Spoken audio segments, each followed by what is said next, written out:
আসসালামু আলাইকুম। আজকে আপনাদের মাঝে শেয়ার করব সহজেই 4 পাটের ব্লাউজ সেলাই। নরমাল ব্লাউজ সেলাই প্রথমে কাপড়টাকে খুলে আমি 4 পাটে ব্লাউজটা কাটা ছিল, কাটিংও ছাড়া আছে, আপনারা দেখে নেবেন। এখন সেলাই দেখাবো। কাপড়টাকে খুলে আমি বুতাম পট্টির ওখানে আলাদা কাপড় লাগাতে হবে। আমি কাপড় 2 পাটে 2টা কাপড় লাগাবো, তার জন্য আমি 2 পাটে কাপড়টা সেলাই দিয়ে জোড়াইয়ে লম্বা করে বড় করে নিলাম। পরে আমি গলার কাপড়টা সেলাই করে নেব। গলার পট্টি কিভাবে গলার পট্টিটা ভেঙে সেলাই দেব দেখেন, মাপ দিয়ে দেখে নিলাম আমার পিছনের পাটের গলা সামনের পাটের গলা ঠিক হবে কিনা। পট্টিটা দেখি ঠিক আছে। এখন মাঝখান থেকে কাপড়টা জোড়াইয়া লম্বা করে নিয়ে এখন সাইড থেকে মোড়াইয়া সেলাই দিয়ে নেব। দেখেন কতটুকু পরিমাণে মোড়াইয়া সেলাই দেওয়ার জন্য ভেঙে নিছি। এভাবে ঘুরাইয়া সম্পূর্ণ গলার পট্টিটাকে সেলাই দিয়ে নেব।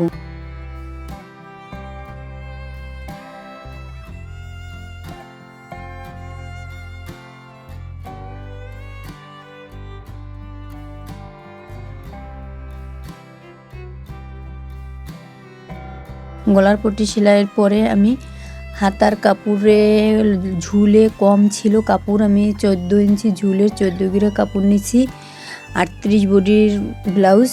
আমি হাতার মুখে আমি চিকুন করে কাপড় লাগিয়ে বর্ডার জন্য যে ভাঙবো কাপড়টা সেটা আমি আলাদাভাবে পট্টি লাগিয়ে ভেঙে নেব। এখন প্রথমে আমি কাপড়টাকে ধরে ভাঙার কাপড়টাকে লম্বা করে সেলাই দিয়ে যাব।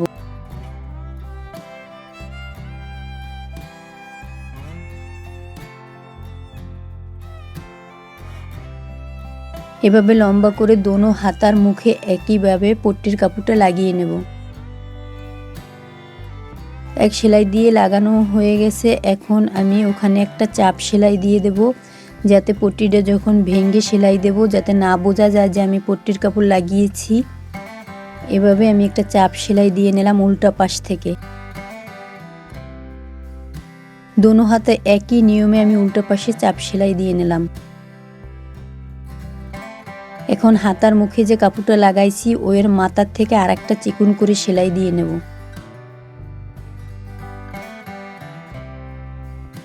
একইভাবে দোনো হাতায় একই নিয়মে সেলাই দিয়ে নেব। দোনো হাতার মুখ সেলাই দেওয়া হয়ে গেছে। এখন এইভাবে কাপড়টা যেটা বাড়তি কাপড় লাগিয়েছিলাম ওটাকে ভেঙে আমি মেশিনে সেলাই দিয়ে নেব। হাতা মেশিনে সেলাই থাকবে, গলাটা শুধু আমি সুই দিয়ে লাগাবো, সেলাই দেব। দোনো হাতা একই নিয়মে সেলাই দেওয়া হয়ে গেছে। এখন কাপড়টাকে কেটে আমি আলাদা করে ফেলবো। আমি খোলা অবস্থায় যেমন জামার হাতা লাগাই সেই অবস্থায় ব্লাউজের হাতাও লাগাবো। হাতার মুখটা ঠিক আছে নাকি দেখে নিলাম মেপে। এখন আমি ব্লাউজটাকে খুলে এক পাট করে সামনের পাটে যে টিকিন টেনেছিলাম ওখানে সর্বপ্রথমে নিচের টিকিনটা এক সাইড ধরে নিচের টিকিনটা যতটুকু মার্ক করা আছে সেখান থেকে ধরে টেনে নিলাম। অপর পাশেরও একই নিয়মে মার্ক করার ওখান থেকে আমি টিকিনটা সেলাই দিয়ে নেব। দোনো টিকিনে সেলাই দেওয়া হয়ে গেছে। এখন আমি যেখানে বুতাম পট্টি হবে সামনের পাটের ওখান থেকে কিভাবে টিকিনটা দিই দেখেন, একবারই দোনো সাইডের টিকিনটা দিয়ে গেছি, দেখেন কিভাবে দিছি। এখন অপর পাশের সাইডের টিকিনটা টেনে নেব। মার্কের ওখান থেকে অতটুক চওড়া ধরেই টিকিনটা টানবো, সবসময় লক্ষ্য রাখতে হবে। এবার আরমোহর অর্থাৎ বগলের ওখান থেকেও একই নিয়মে টিকিনটা টেনে নেব। যতটুকু পরিমাণে মার্ক করা ছিল ততটুকু পরিমাণে টিকিন টেনেছি। এক সাইডের টিকিন টানা হয়ে গেছে আমার চারপাশে। এখন অপর সাইডেও আমি সাইডে টিকিনটা টেনে নেব। যতটুকু পরিমাণ কাপড় ধরে মার্ক করেছি ততটুকুই ধরবো, বেশি কম না হয় টিকিনে ওদিকটাও খেয়াল রাখতে হবে আমাদেরকে। দোনো সাইডে টিকিন দেওয়া হয়ে গেছে। এখন পিছনের পাটে টিকিন টানবো। পিছনের পাটে টিকিন এক সাইডে চক দিয়ে মার্ক করা আছে, অপর সাইডে আমি একটা দাগ দিয়ে যে সাইডে মার্ক করা আছে সেই অনুযায়ী ধরে কাপড়টাকে আমরা টিকিনটা টেনে নেব। যে সাইডে মার্ক করা আছে ওখান থেকে ধরে অন্য সাইডের টিকিনটাও টেনে নেব। এটা পিছনের সাইডের কাপড়টা কিন্তু একই আছে, জয়েন্ট দেখেন আমি কিন্তু আলাদা করি নাই। এখন আমার ওখানে টিকিন দেওয়া সম্পূর্ণ, সামনের পাট পিছনের পাট শেষ হয়ে গেছে। এখন পুটের ওখান থেকে ধরে একটা সেলাই দিয়ে নেব। কাপড়টা কিন্তু কাটা না, তারপরেও সেলাই দিয়ে নেব, শেপটা ঠিক থাকে যাতে, এই জন্য। আর মোহরের ওখান থেকে বড় ছোট না হয়, এজন্য সেলাই দিয়ে, ডাবল সেলাই দিয়ে পুটের ওখান থেকে নিলাম। এখন কাপড়টাকে খুলে, ব্লাউজের এপাট ওপাট খুলে বাইল পাশে রেখে হাতার যে চাকিন কেটেছিলাম সেখান থেকে ধরে সামনের পাশে তালপাট কেটে নিলাম। এখন বগলের ওখান থেকে ধরে কাপড়টা, হাতার কাপড়টা নিচের কাপড়ের সাথে মিলিয়ে জয়েন্টটা ঠিক রেখে যেখান থেকে তালপাট কেটেছিলাম হাতার এবং পুটের ওখানে যাতে ঠিক থাকে ওইভাবে ধরে সম্পূর্ণ সেলাই দিয়ে নিলাম। এখন আমি ডাবল সেলাই দিয়ে নেব। হাতাটা সবসময় খেয়াল রাখতে হবে নিচের কাপড় উপরের কাপড় যাতে টান না খায় এবং নিচের কাপড় ঘোষ খেয়ে না থাকে। হাতাটা লাগাবার সময় খেয়াল করে লাগাতে হবে। দেখেন কাপড়টা লাগানো হয়ে গেছে, খুবই সহজ। আমাকে অনেকেই বলেন যে বড় ছোট হয় কাপড়, নিচের বডির কাপড় বড় হয়ে যায় বা হাতার কাপড় বড় হয়ে যায়। এইভাবে লাগিয়ে নিলে বড় ছোট হবে না, নতুনদের জন্য খুবই সহজ। এবার অপর সাইডের হাতাটাও একই নিয়মে সেলাই দিয়ে লাগিয়ে নেব। হাতাটা লাগাবার সময় সবসময় খেয়াল করে কোনো কাপড় বড় ছোট না থাকে এবং টান না খায়, নিচের কাপড় উপরের কাপড়ে ঘোষ খেয়ে না থাকে, খেয়াল করে হাতাটা লাগাতে হবে। একই নিয়মে আমার দোনোটা হাতা লাগানো হয়ে গেছে বডির সাথে খোলা অবস্থায়, খুবই সহজ। দেখেন কোথাও কোনো ঘোষ নাই, এটা আমার অর্ডারি ব্লাউজ।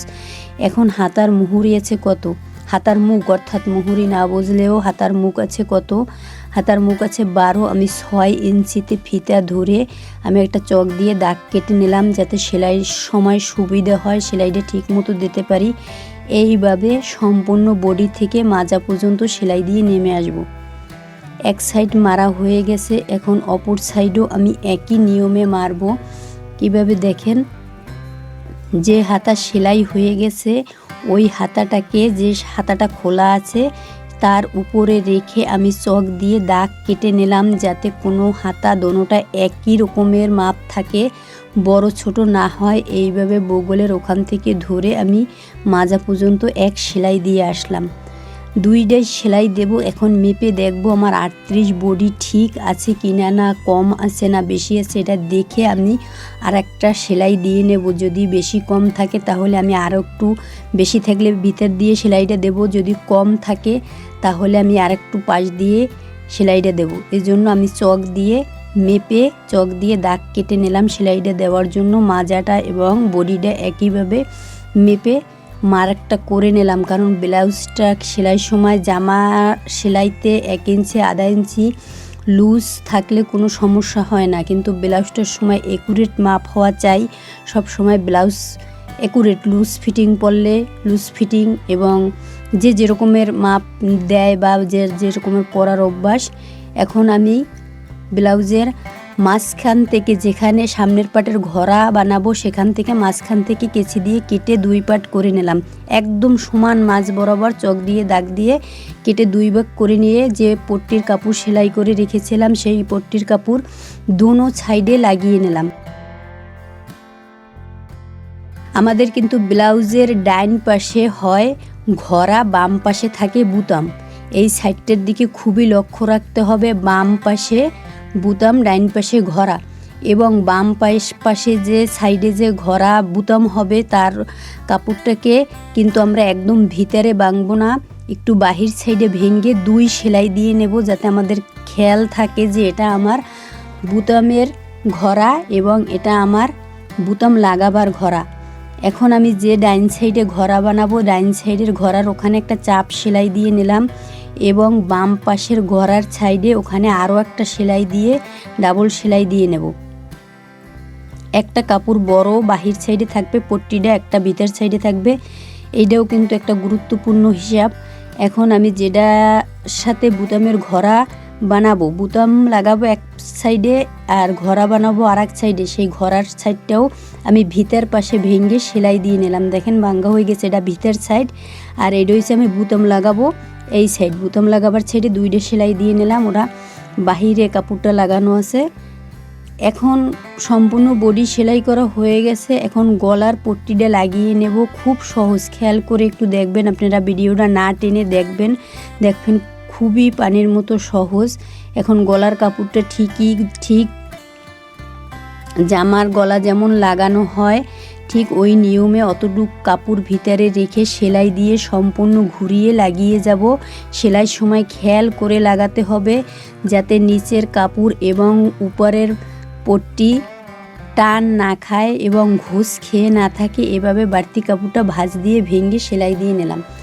এক সেলাই দেওয়া হয়ে গেছে। এখন আমি একটু চাকিন কেটে নেব। ভিতরে যে কাপড়টা সেলাই আছে কেচি দিয়ে চাকিনটা কেটে নিলে পরে যে চাপ সেলাইটা দেব, চাপ সেলাইটার সময় খুব ভালো ফিনিশিং আসবে। এজন্য আপনারাও যদি পারেন এমনিভাবে চাকিনটা কেটে নেবেন। এখন আমি উল্টা পাশে ধরে একটা চাপ সেলাই দিয়ে নেব সম্পূর্ণ ঘুরিয়ে। এটা আমি সুই দিয়ে হাতে সেলাই করে নেব। গলা এবং বুতামের ঘরা হাতেই সেলাই করব, কিন্তু নিচের যে কোমরের সেলাইটা হবে মেশিনেই দিয়ে নেব। আপনারা যেভাবে সেলাই করেন, যদি হাতের সেলাই দেন দিতে পারেন। এখন আমি এখানে আরও একটা সেলাই দেব হাত দিয়ে, যখন তুরপিন করব তখন যাতে আমার সুবিধা হয় সেলাইটা দিতে, তার কারণে আমি আরও একটা চাপ সেলাই দিয়ে নিলাম। যখন হাত দিয়ে সেলাই করা হয়ে যাবে পরে আমি সেলাইটা খুলে ফেলে দেব।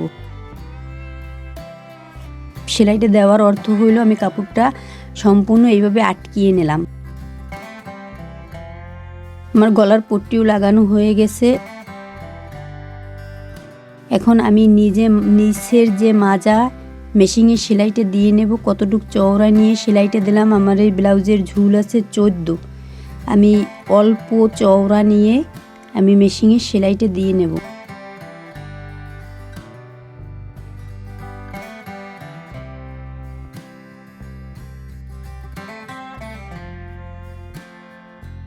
আমি দুটোটা পাট বুতামের ঘরা এবং বুতামের ঘাট ঠিক আছে নাকি এভাবে মেপে দুটোটা পাট একসাথ করে দেখে আমি পরে যখন মাজার ওখান থেকে বের হয়ে যাব দেখে মেপে নিলাম যাতে বড় ছোট না থাকে, তাহলে একটা বড় ছোট দেখাবে, ভালো দেখা যাবে না।